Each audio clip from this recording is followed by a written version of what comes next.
There's a particular kind of silence that only broken people know. It is not the silence of peace, or the silence of a held breath before something beautiful. It is the silence of someone who has learned, through years of quiet suffering, that their voice does not matter, that their presence is tolerated, not treasured, that no matter how still they stand, how small they make themselves, how wide they open their heart, the world will still find a way to remind them that they were never really meant to take up space at all. Ilara Moonsong had lived inside that silence for so long that she had almost mistaken it for her own heartbeat. She was 22 years old on the night everything changed, the night the moon hung swollen and copper-red over the Silver Ridge Pack's Grand Hall, the night 1,000 candles burned along the ceremonial stone table, the night the Alpha King arrived with his warriors and his coldness and his impossible, terrifying eyes, and she felt it, that pull, that cosmic, bone-deep tug that every shifter prays for and half of them never find, the thread of fate that hums between two people across a crowded room and says, without hesitation, you. It said him, and she had stood very still, her breath caught behind her ribs like a small and frightened bird, and she had looked at Damien Blackthorne, Alpha King, ruler of 7 packs, the man who could silence a crowd by simply walking into it, and something in her had opened like a flower that didn't know winter was still coming. She had thought, for one shining, terrifying second maybe, after everything, the universe owed her this one beautiful thing. She was wrong. To understand what happened that night, you have to understand who Ilara was before it. Not the woman she would become, not the force of nature, not the quiet dignity, not the silver-eyed woman who would one day make an Alpha King fall to his knees. You have to understand the girl she had been, the daughter of the late Beta Marcus Moonsong, beloved by his pack, mourned deeply when he died, and utterly forgotten by the family he left behind.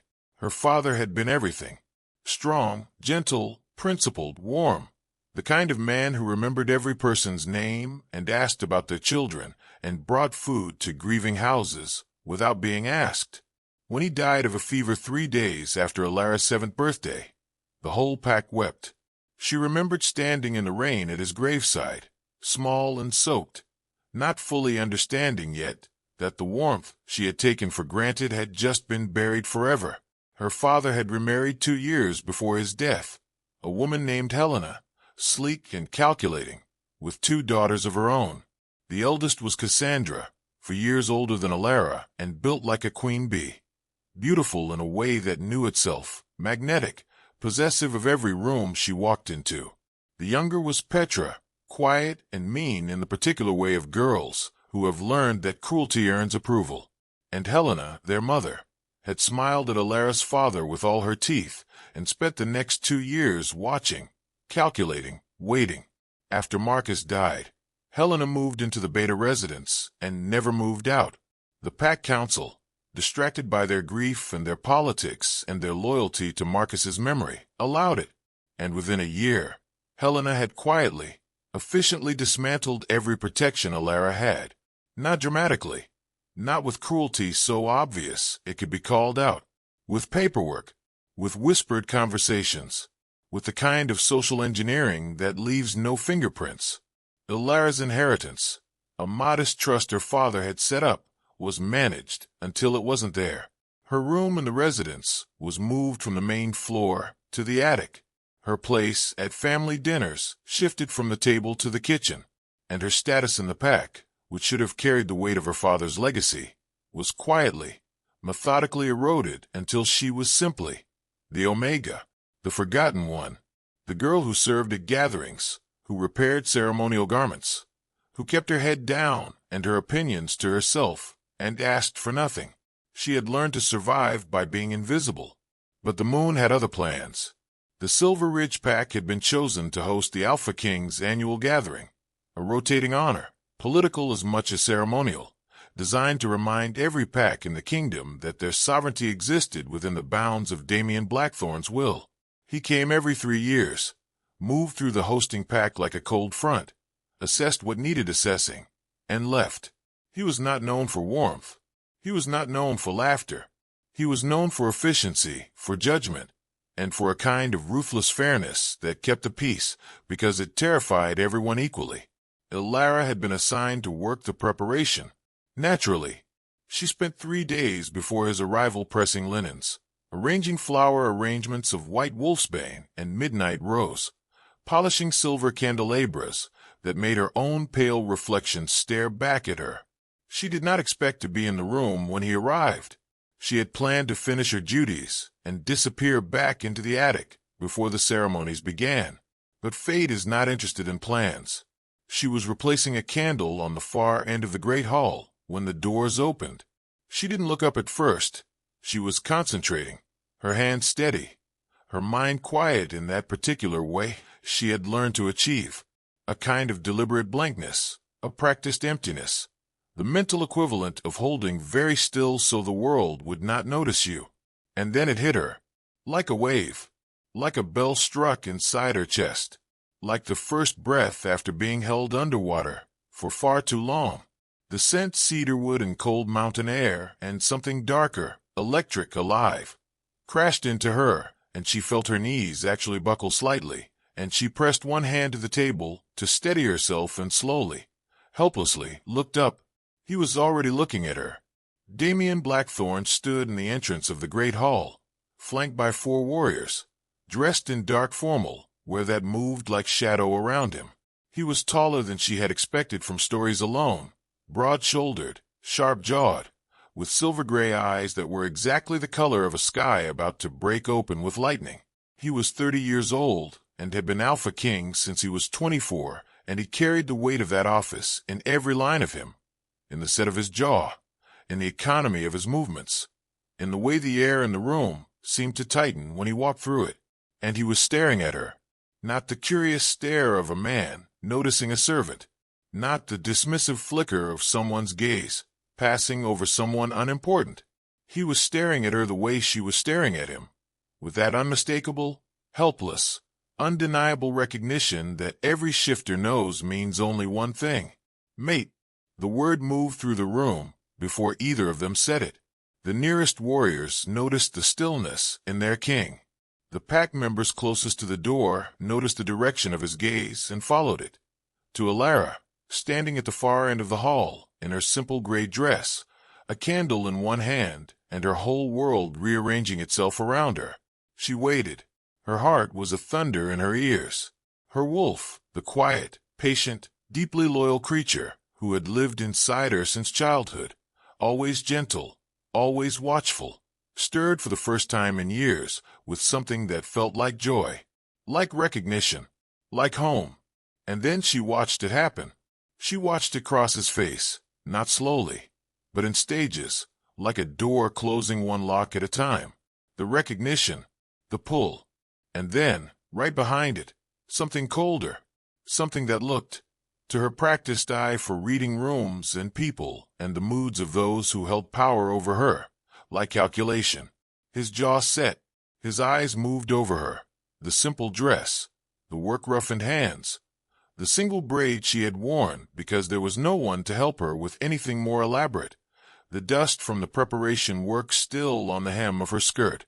She watched him decide. She had one terrible, lucid moment where she understood exactly what was about to happen, and she felt something in her go very, very quiet. Not the blankness she had practiced, but something older, something she hadn't known she had left, something that was very close to hope closing its eyes. He crossed the hall. The crowd parted. Nobody breathed. Everyone in the Silver Ridge pack knew who Ilara was, and everyone had now seen what had just passed between her and the Alpha King. And the room was the specific kind of electric that happens when 1,000 people collectively realize they are about to witness something irreversible. He stopped 3 feet from her. This close, the bond was almost overwhelming. She could feel it like a physical core between them, warm and bright and aching. She could see, for just a moment, that he felt it too, that some part of him was fighting it, that whatever he had decided was costing him something. She lifted her chin slightly, not in defiance, not yet, simply because she had learned, a very long time ago, that you should always stand as straight as you can when the world is about to knock you down. He spoke. His voice was low, controlled, and cold enough to drop the temperature of the room by several degrees. You are the late Beta's daughter? It was not a greeting. It was not acknowledgement of the bond thrumming between them. It was an assessment, a quick, efficient categorization. I am, she said. Her voice was steady. She was proud of that. His eyes moved over her again. Then, with the kind of deliberate, formal cadence that meant he had chosen his words carefully and intended every one of them to land exactly as they fell, he said, I am Damian Blackthorne, Alpha King. The mate bond between us is acknowledged. However, the bond does not obligate a union. An Alpha King's mate must be someone of demonstrated strength, notable lineage and active standing, and appropriate social rank. You hold none of those distinctions in your current position. I formally decline to pursue the bond. The silence that followed was the loudest thing Alara had ever heard, not because the words were unexpected. She had seen them coming, had braced for them, had felt the shape of them before they arrived, but because of the way he said them, formal, clean, like a legal document, like she was a petition he was denying, like the bond, the sacred, rare, once-in-a-lifetime bond that their kind spent their whole lives hoping for, was a scheduling conflict he was resolving. A soft, strangled sound came from somewhere in the crowd. She recognized it as Cassandra, her stepsister, and she recognized the quality of it, not horror. Satisfaction, the kind of sound someone makes when a threat is neutralized. She felt the eyes of the entire pack on her. 150 people, watching, waiting, measuring, some with pity, some with embarrassment on her behalf, some with that particular cruelty that dresses itself as curiosity.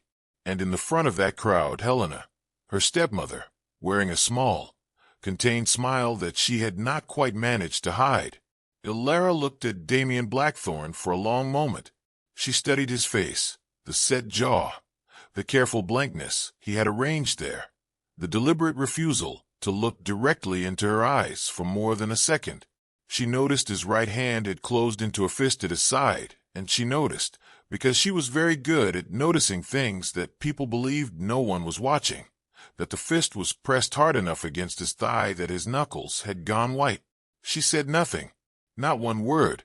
She held his gaze for 3 seconds, long enough that it was clear she was choosing the silence, not suffering it. And then she inclined her head, the smallest, most dignified nod, set the candle she was holding back on the table with perfect steadiness, and walked out of the great hall. The crowd watched her go. Nobody moved. Nobody spoke.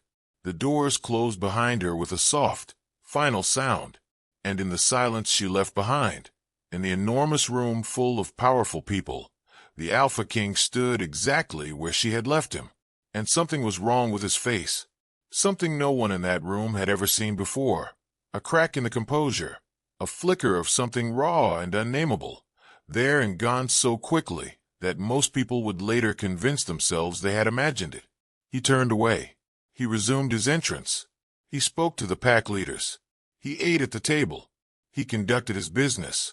But his gaze moved to the door she had walked out of, once, twice, 3 times across the course of the evening, and the warriors nearest to him, his inner circle, who had served him for years and knew the geography of his moods better than anyone, exchanged quiet glances and said nothing. Alara did not cry that night. She wanted to. She sat in her attic room with the small window that looked out over the forest, her knees drawn to her chest on the narrow bed, and she felt the rejection moving through her body like a slow, cold poison, the mate bond recoiling, contracting, the warmth she had felt in that brief, beautiful moment of recognition curdling into something that ached in a way that had no precise location. It wasn't heartbreak, exactly. It was more like being shown a door and told it would never open. It was the particular grief of almost. But she had already lived through so much grief, had she not? She had buried her father. She had watched her home become someone else's. She had served tables where she was once a guest. She had learned to hold pain quietly, to metabolize it in private, to come out the other side still standing, because there was no one to catch her if she fell, and she had long since stopped waiting for someone to try. She thought about what he had said. Appropriate social rank, demonstrated strength, notable lineage and active standing. She turned the words over in the dark, examining them, not with bitterness, not yet, but with the clear-eyed analysis of someone who has learned that understanding why she was dismissed is the only power available to her. He had looked at her and seen an omega, a servant girl in a gray dress, a woman without rank, without standing, without a voice that anyone in that room would rise to defend. He had looked at the bond, that sacred, extraordinary gift, and performed a calculation, and decided the math didn't work. She didn't fit the image. She didn't match the criteria. She wasn't worth the inconvenience of being loved. And then she thought something that surprised her. Not sad, not even angry, just clear, like a stone dropped into still water. She thought, neither of them deserved this. Not her, obviously. She deserved none of what her life had been. But also, she realized, not him. Not really. A man who had learned to govern without softness, who had been raised to treat his own heart like a liability, who had stood 3 feet from his fated mate and chosen performance over truth, because performance was all he knew how to trust. That man was not free. That man was imprisoned in a different kind of attic. And she did not pity him. She was not that generous, not that night. But she understood him, with the terrible clarity of someone who has also spent years making herself smaller to survive. She thought, I am going to leave. The thought arrived not with drama, but with the quiet inevitability of something that had always been true, waiting for the right moment to become real. She had been surviving here, enduring here, and the bond's rejection had simply cut the last thin thread, holding her to a place that had never truly been hers. She was going to leave, and she was going to become something this pack, and that man, had never imagined her to be. Not for revenge, not to prove anything to anyone who had hurt her. For herself. Simply, finally, irrevocably for herself. She left before dawn. She packed what she owned, which was little enough to fit in one canvas bag. A change of clothes, her father's journal, a small silver pendant he had given her mother that had somehow survived Helena's quiet inventory of the household's valuable things. She wrote no note. She told no one. She walked out of the Silver Ridge Pack's territory in the gray pre-dawn, through the forest, through the border markers, and into the wide world, and she did not look back. The first months were hard in ways she had expected, and ways she hadn't. She found work in a neutral territory town 3 days' travel from Silver Ridge, a town called Ashevale, small and unremarkable, and full of the kind of people who had also, in various ways, stepped off the map.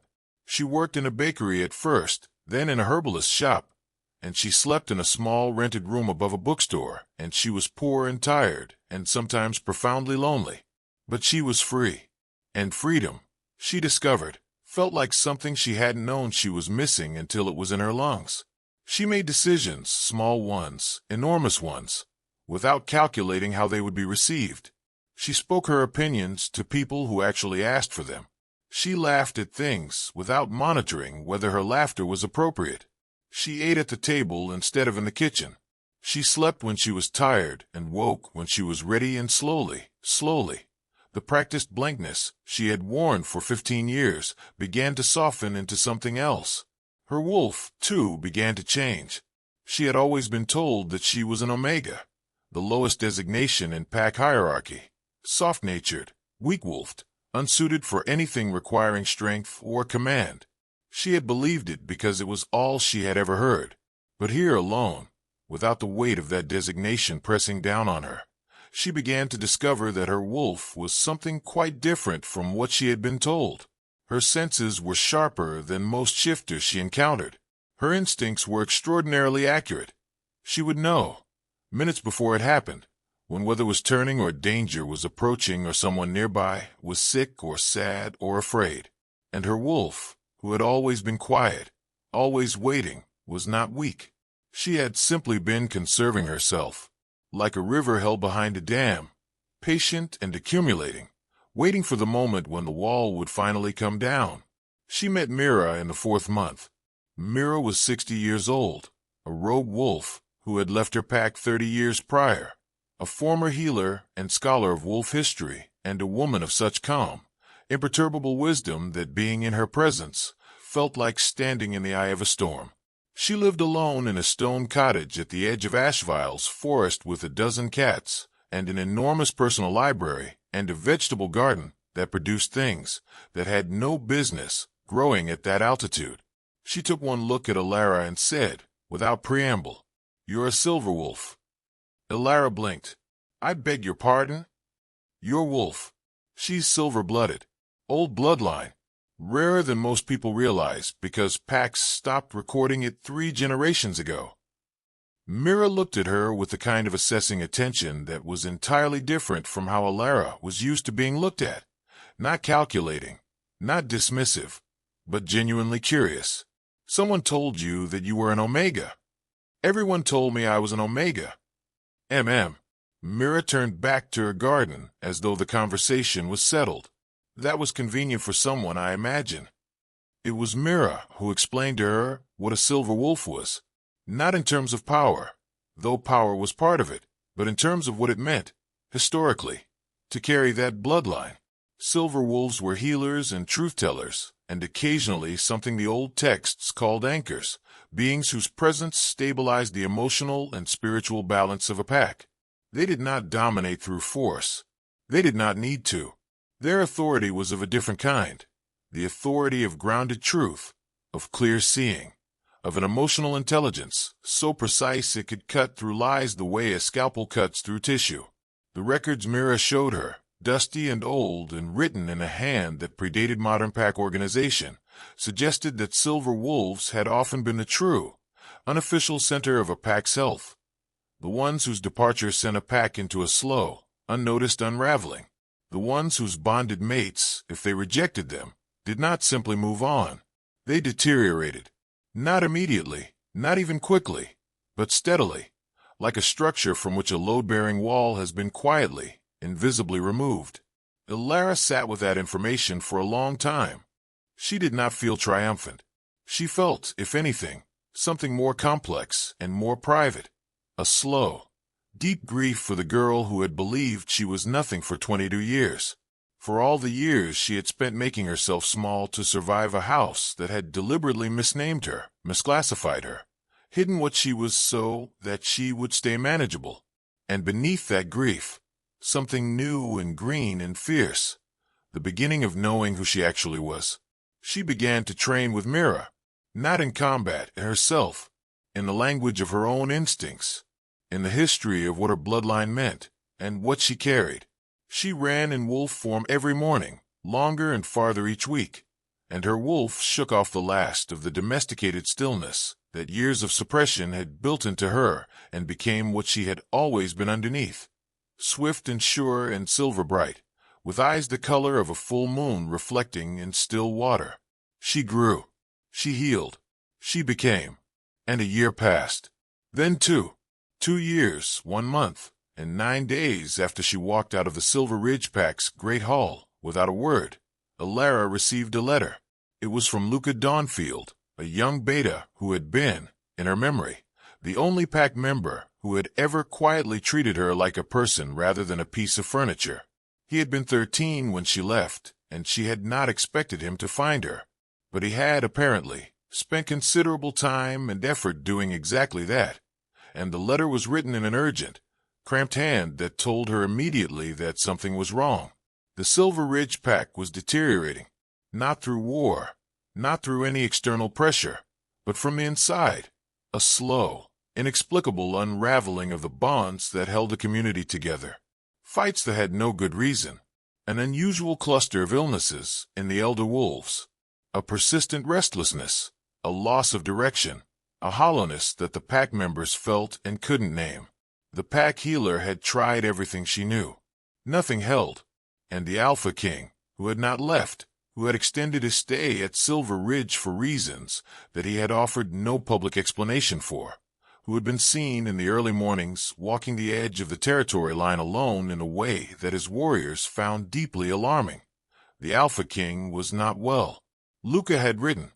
He doesn't show it, The way most people don't show it when they're too proud to admit something is killing them. But I have watched him for 2 years. He doesn't sleep. He doesn't eat properly. He stands in the great hall sometimes after the candles are out, and just stands there. One of his inner circle told me, privately, that they've been afraid for months. And I know, that I'm not supposed to say this, that it's above everyone's station to say this about a king. But I don't think he's going to be all right. Not without you. Ilara sat with the letter for 3 days. She was not moved to rush back by pity. She had worked too hard, healed too much, to sacrifice her own wholeness on the altar of someone else's regret. She was not going back because he needed her. She had spent her whole childhood being useful to people who did not love her, and she would never again confuse utility for belonging. But she thought about the pack, about people she had known, the old potter who had slipped her extra bread sometimes, the children she had helped look after during gatherings, the elderly wolves whose names she still knew by heart. She thought about what Mira had taught her, that a silver wolf's relationship to their pack was not a matter of choice or preference. It was something deeper, something that went both ways, even when neither side knew the language for it. And she thought, with the clear, unafraid eyes of a woman who had spent 2 years becoming exactly herself, that she was ready, not to return to what she had been, but to walk back into that place as what she was now, to say the things that had always needed saying, to do it without anger, without bitterness, without breaking, with dignity, with truth, with the quiet and absolute authority of someone who finally, fully knew her own worth. She told Mira she was going back. Mira simply nodded and handed her a small leather journal of her own. For after, she said, write down what you feel on the other side. Not what happens, what you feel.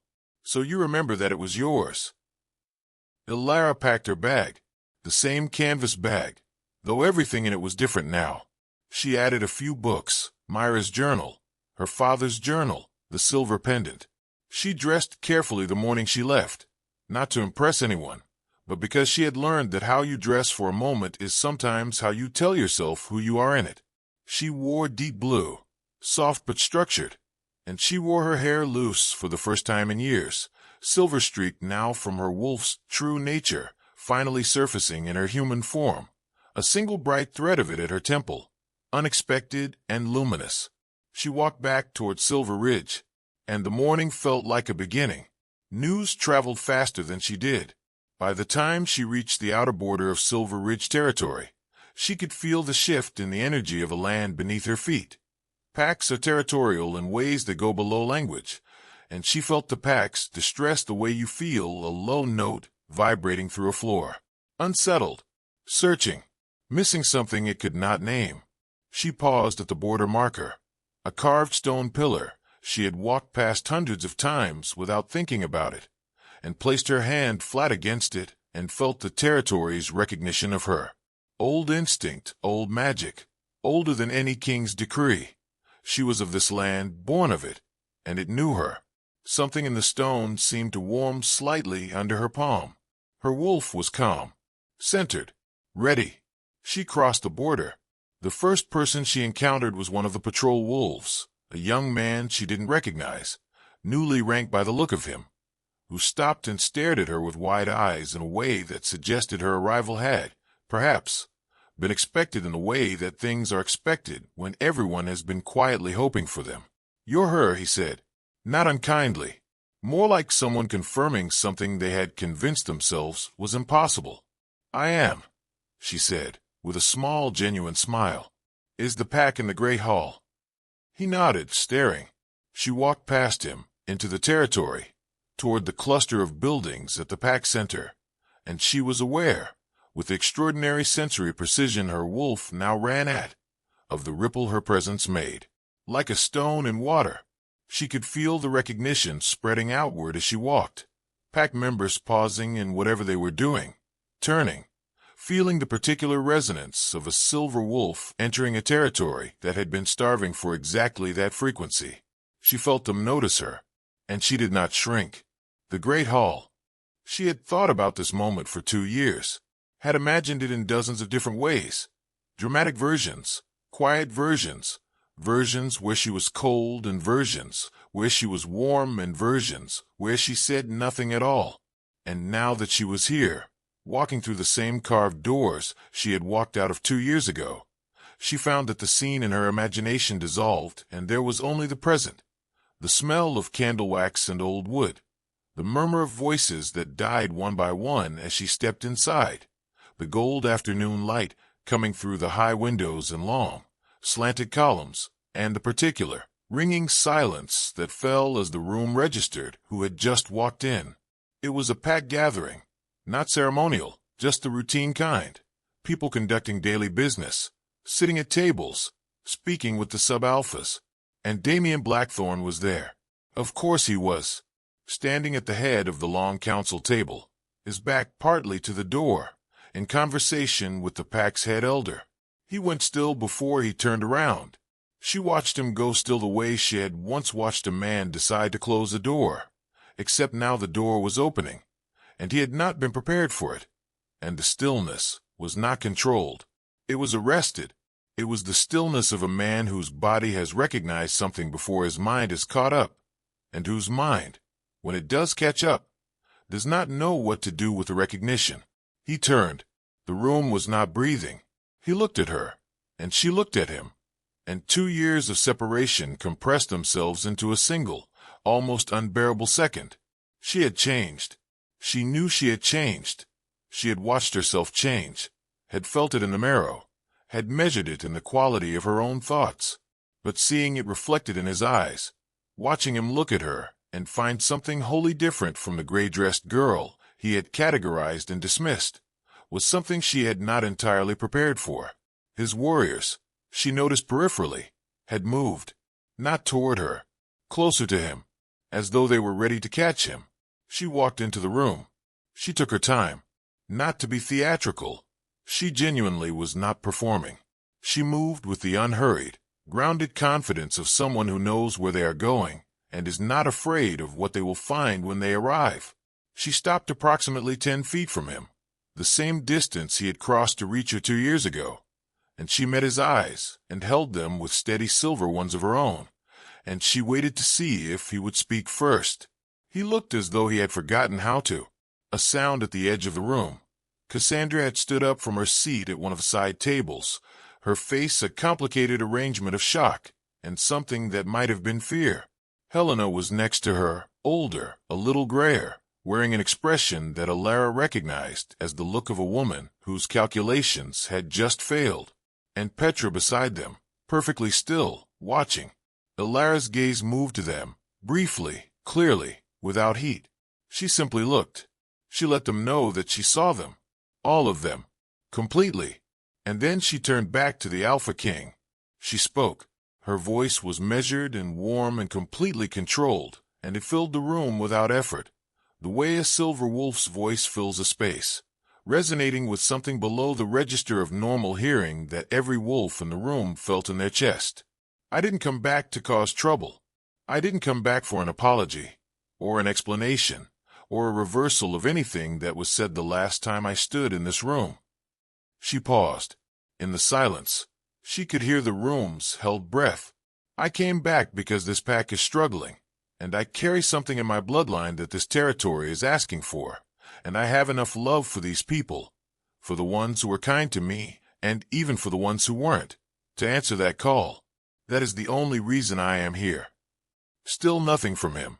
He was watching her with those gray eyes, and she could see, now, close up, in the afternoon light, what Luca's letter had tried to describe, the exhaustion beneath the composure, the fine, hairline fractures in the face he presented to the world. He was thinner than 2 years ago, she thought, or perhaps not thinner, just somehow less substantial, as if something vital had been slowly, steadily leaching out of him. She felt the bond. She had never stopped feeling it. It did not disappear with rejection. It simply receded, like a tide pulling back, exposing the bare and aching shore bed. She felt it now with perfect clarity, and she held it in her awareness the way you hold something fragile, carefully, without gripping. She continued, I also want to say, not for your benefit, but because I have carried the weight of silence long enough, I want to say that what you did 2 years ago was cruel. Not because you chose not to pursue the bond. That was your right. But the way you chose to exercise that right, in front of a full hall, with language that was designed to categorize and diminish, that was not a king's wisdom. That was a frightened man hiding behind a title. The room did not breathe. Not a single person moved. The silence had a texture now, dense and close, the way the air feels before a lightning strike. You looked at me and saw a rank.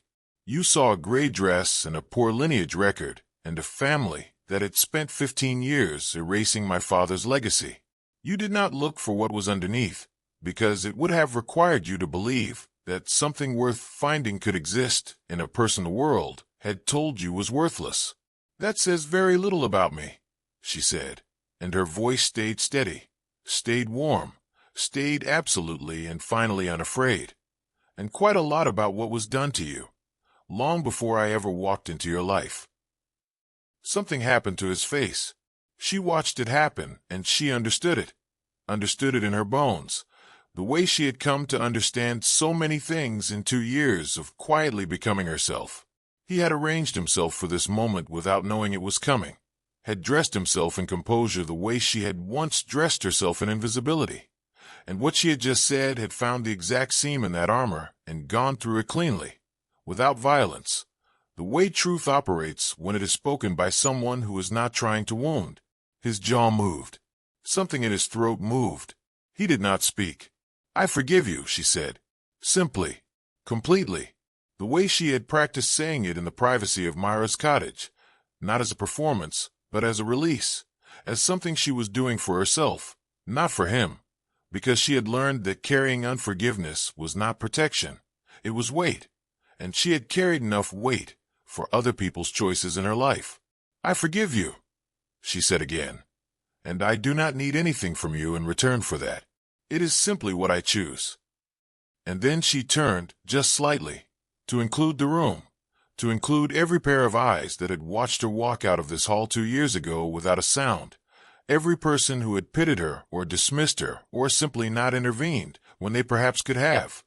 And she said, to the room at large, with a calm and absolute dignity, "I will be staying in Asheville.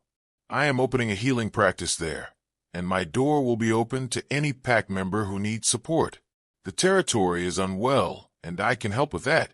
I ask for nothing in return. That is all I came to say." She turned to leave, and that was when Damien Blackthorne lost control. Not violently, not in a way that frightened anyone, but in the specific, devastating way that a man loses control when the last piece of the wall he has been building for 30 years gives way, and he is suddenly, without preparation, in the open. "Ilara." His voice broke on her name. Not cracked, broke. Like something under too much pressure, for too long, finally giving at the fault line. The room flinched. His warriors went very still. The elder who had been speaking with him stepped back quietly, instinctively, the way people step back from something that is sacred and not theirs to interrupt. She stopped. She did not turn immediately. She stood with her back to him, for one beat, two, giving herself the moment to settle, and then she turned around. He had crossed the space between them. She hadn't heard him move.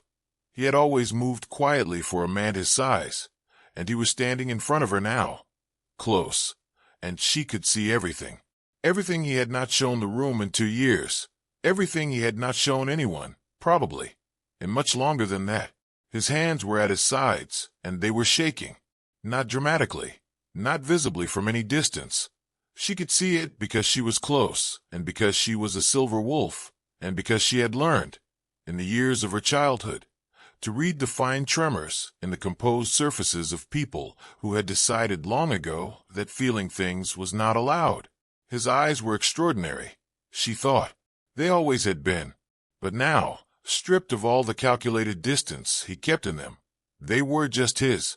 Just a man, standing in front of her, not a king. Not a title, not a list of requirements.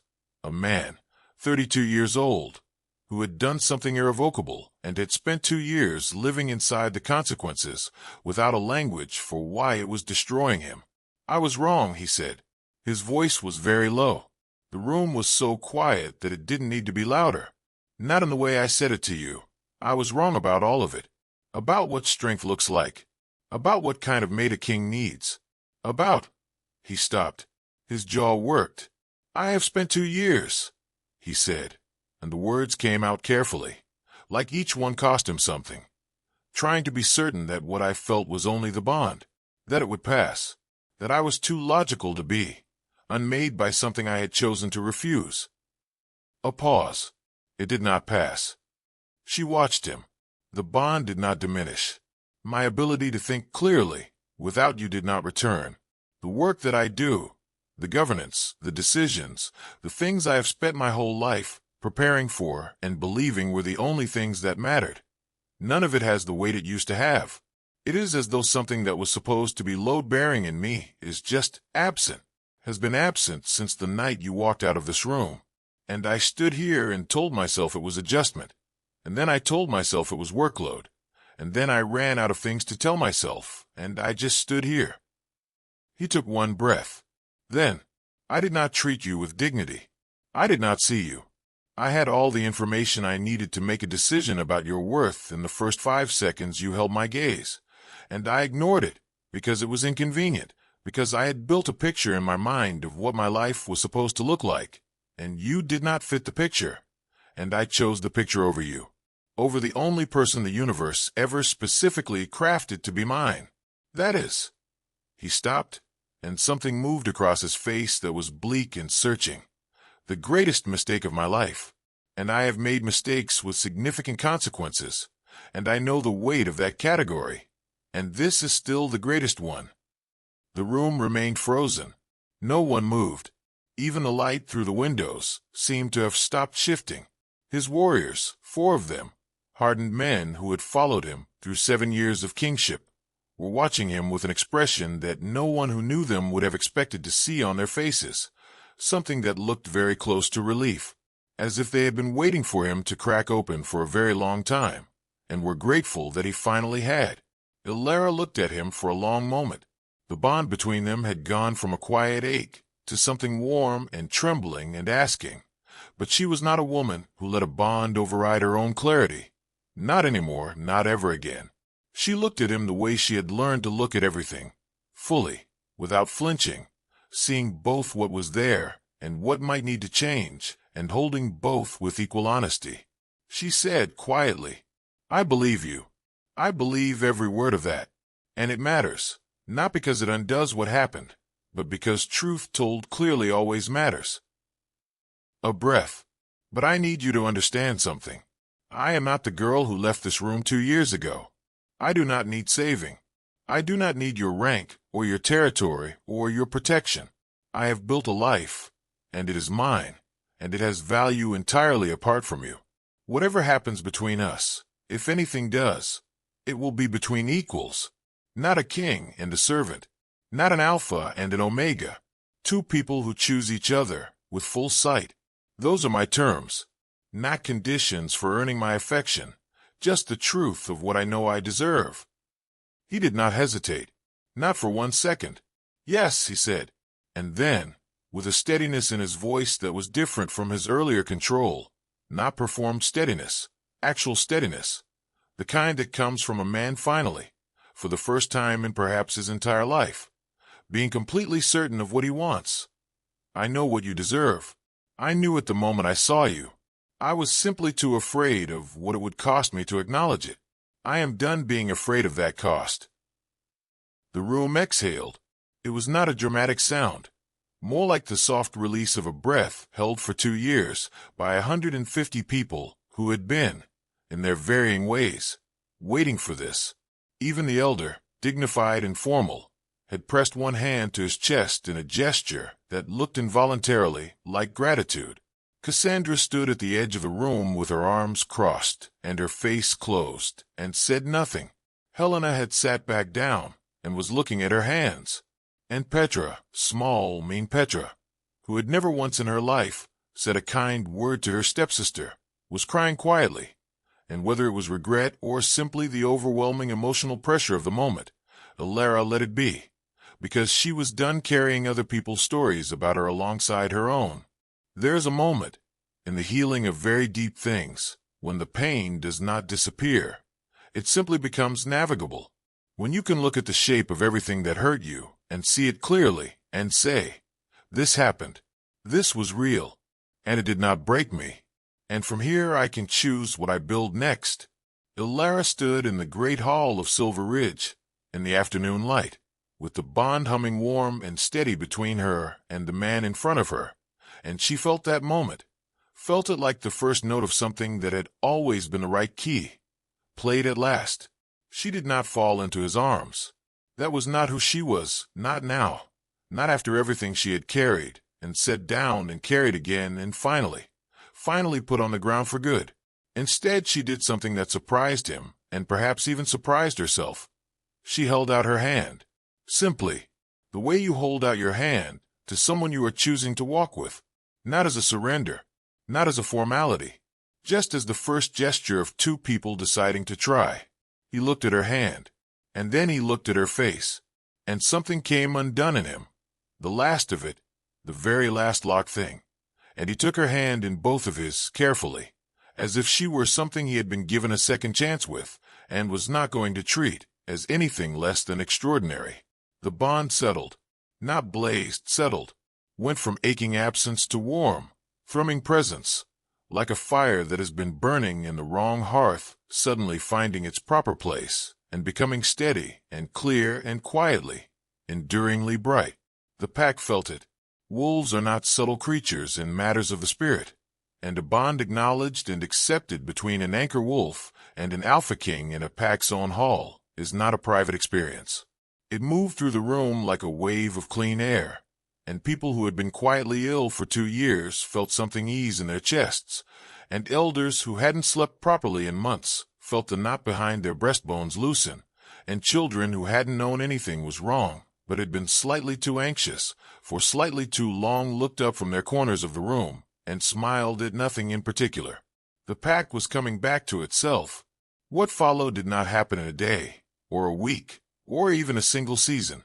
Love that is real does not rush. It unfolds, carefully and at its own pace, the way seasons unfold, not on your schedule, not because you demand them, but because the conditions are finally right. Ilara did not move into the Silver Ridge residence.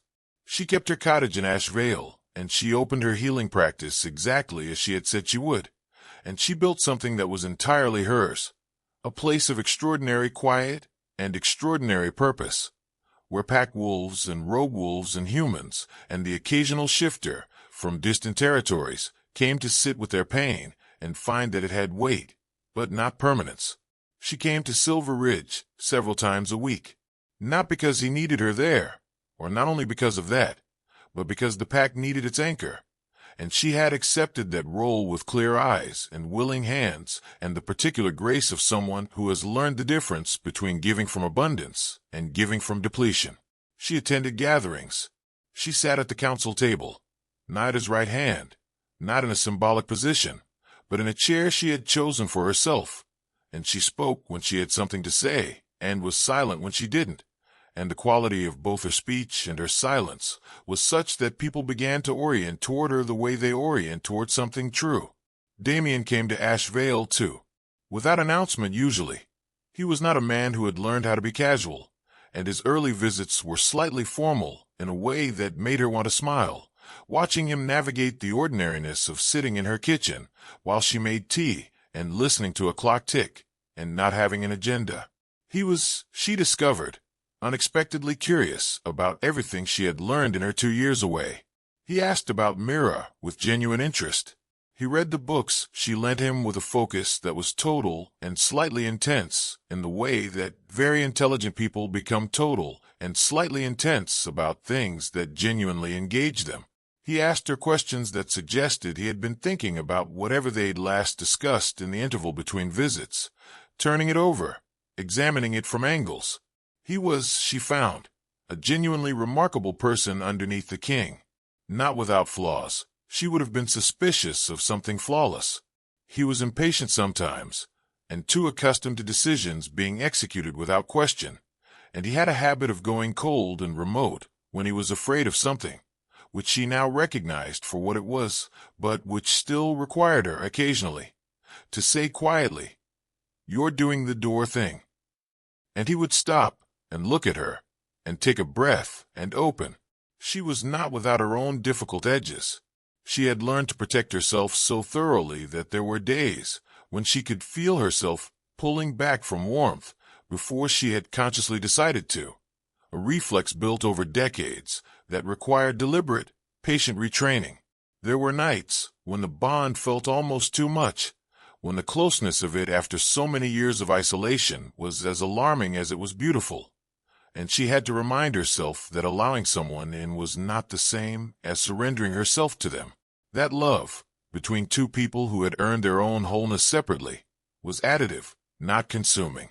She told him this one evening, sitting on the stone wall at the edge of her garden, with the stars enormous overhead and the scent of night-blooming flowers moving through the air between them.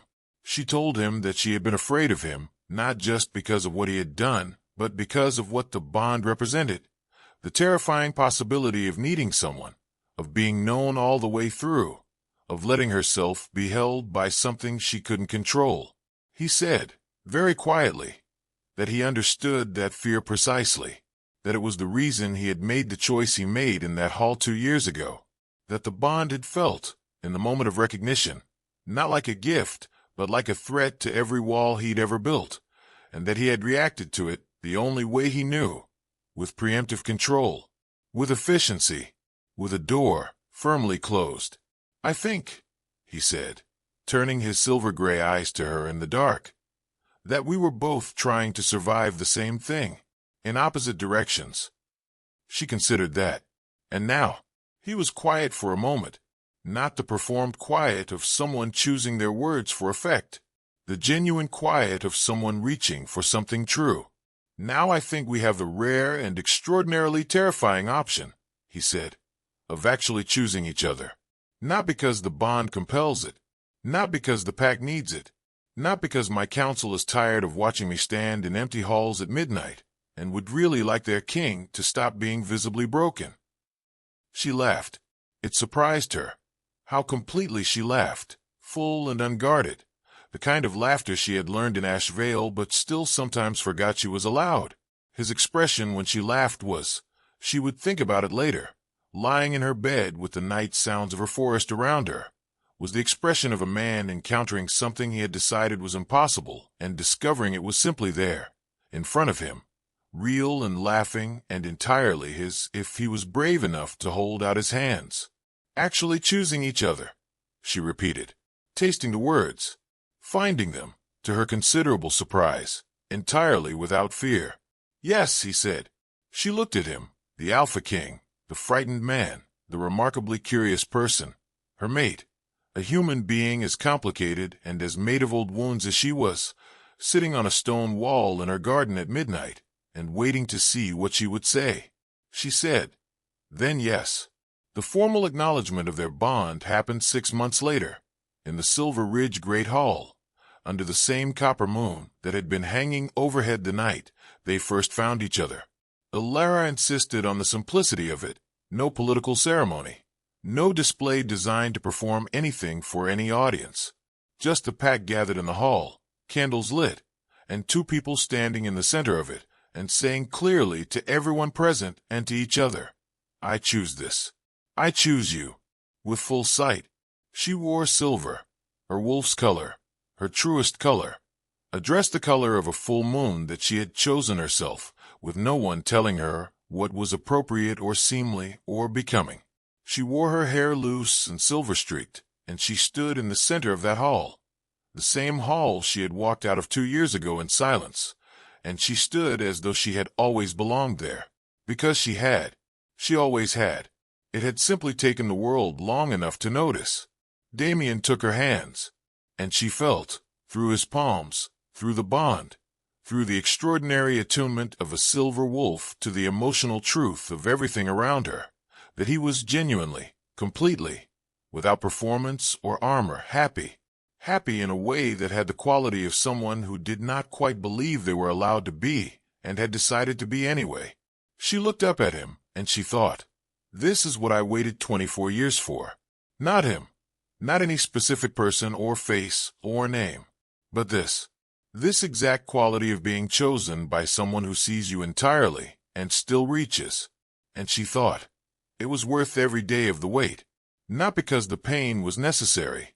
She would not have asked for it, would not wish it on anyone, would not sanctify suffering for its own sake, but because the woman who stood here today, grounded and certain and loved and loving, with her wolf-burning silver inside her and her voice finally fully her own, that woman had been forged in the fire of everything she had endured and survived and refused to let define her. She was not a woman the world had made. She was a woman she had made of herself. And she stood in the light of the copper moon and let herself be loved by it. Helena left Silver Ridge territory within the month after the bonding ceremony. The Pack Council had reviewed the records of Alara's trust and her father's estate with quiet thoroughness, a review she had not asked for but had been initiated by the elder who had stood in the great hall the day she returned, the one who had pressed his hand to his chest in something like relief. Helena did not fight the findings. She simply left, Petra with her, and the Silver Ridge Pack closed that chapter without fanfare. Cassandra stayed. Alara had not expected that. But Cassandra came to her healing practice in Ash Vale one gray morning about 2 months after the ceremony, and sat across from Alara in the small consultation room, and was quiet for a very long time, and then said, with the specific difficulty of someone who has spent their whole life performing confidence and finds humility a foreign language, I knew what our mother was doing to your inheritance. I was 14 and I knew, and I said nothing. Alara looked at her. I know. I'm sorry. A long silence. I believe you, Alara said. And she did. She could feel the truth of it. Silver wolves do not need to guess at sincerity. They simply know. I'm not going to tell you it was fine. It wasn't fine. But I'm also not going to carry it anymore. If you want to do something with the rest of it, then do something useful with it. That's the only thing I'll ask. Cassandra nodded, and she came back the following week, and the week after that, and eventually began to volunteer with the younger pack members who came to the practice for support, and she was, surprisingly, patient with them, better at it than Alara would have predicted. People contain multitudes, she had learned, even the ones who hurt you. Years later, many years later, when Alara's hair had gone fully silver and the practice in Ash Vale had grown into something that trained other healers and sent them out to packs across the kingdom, she would be asked, in the various interviews and histories and pack chronicles that accumulated around her name, what she had been thinking in the moment she walked out of the great hall without a word. She always gave the same answer. She said, I wasn't performing strength. I didn't have a plan. I had simply reached a place, through 15 years of being made to believe I was invisible, where the only thing I had left that was entirely mine was my dignity. And I was not going to give that away. Not to his rejection, not to the room that was watching, not to the part of myself that wanted to beg. I walked out of that room because I knew, even then, even in all that pain, that I was worth more than the moment I was standing in, and I was going to go find a life that was worth more. She was always asked to follow up. Did she regret not saying something? Not fighting. Not making him understand then and there what he was throwing away. And she would always smile. And it was a smile that had aged into something extraordinary over the years, warm and knowing and entirely without apology. And she would say, the silence I kept that night was not surrender. It was the most powerful thing in the room, because every person there, including him, knew that I had not broken. And that is not a thing you can take from someone. That is the thing you carry out with you. That is the thing that, when you've built yourself back from it, becomes the foundation everything else stands on. And then she would say, because she believed it completely, a person who knows their own worth does not need to argue it in front of an audience. They simply carry it, and eventually the world catches up. Damien would say, in his own years, that the worst moment of his life was the night he watched her walk away without a word, not because it confirmed his decision was right, but because in the silence she left, in the absolute, dignified quiet of her departure, He had heard with terrible clarity everything she had not said. He had heard it the way you hear something that cannot be unheard. And he had spent 2 years living inside that sound, and it had undone him more completely than any battle ever had. He would say, "I was afraid of what needing someone would cost me. I did not understand yet that the cost of refusing was so much higher." And he would say, "She did not come back for me. She came back for herself and for the pack, and because it was the right thing to do, not because she needed my validation or my acknowledgement. She had built a whole, extraordinary life without any of it. That is, the most humbling thing I have ever witnessed, and the thing I am most grateful for every single day." And when people asked him, as they sometimes did with the careful, probing curiosity of those who sense a great love story and want to understand its architecture, when people asked what it was that finally made him speak, that day in the hall, when she turned to leave, he would be quiet for a moment in the way he still occasionally went quiet, the old habit of a man who had learned to feel things slowly and carefully, like someone working with something precious. And he would say, "She forgave me, without conditions, without needing anything from me in return." And in that moment I understood that what I had rejected 2 years prior was not just a woman, not just a mate. It was the only person I had ever encountered who had looked at everything I had failed at and decided to release it, for herself, not for me. And something in me knew, in that instant, that I was either going to let her walk out of this hall for the second time and spend the rest of my life correctly having deserved to, or I was going to speak her name. He would pause. I chose her name. Music rises gently, strings, warm and full, becoming gradually more luminous. Narrator's voice softens. And so it was. In the end, after the silence and the leaving and the becoming and the returning, it was a name that began everything real.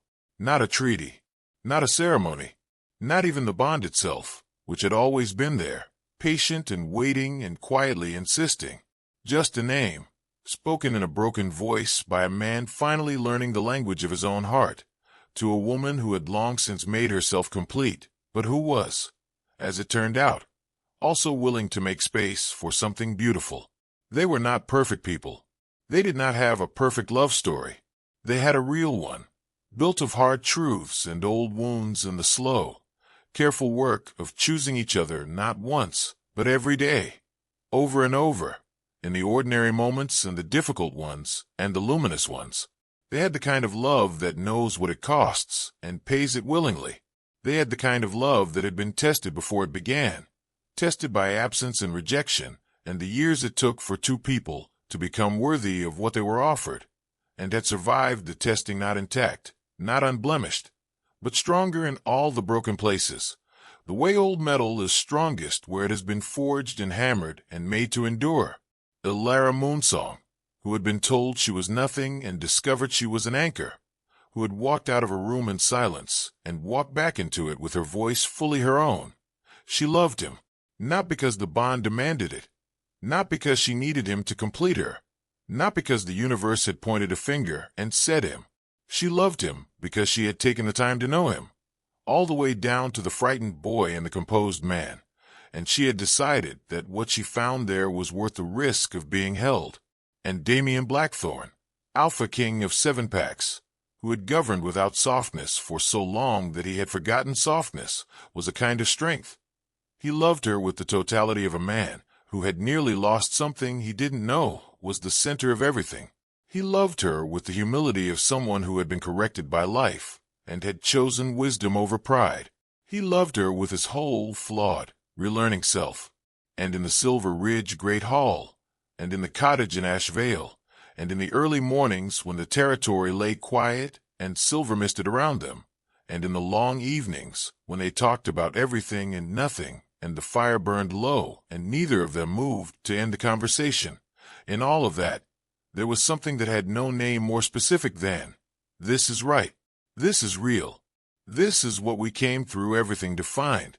The moon was always overhead, patient and copper and full, the way it had been on the night it all began, the way it would be on every night that followed, bearing witness, approving, shining its ancient, quiet light on two people who had chosen each other with full sight, and found, in that choosing, that the truest thing about love is not that it saves you.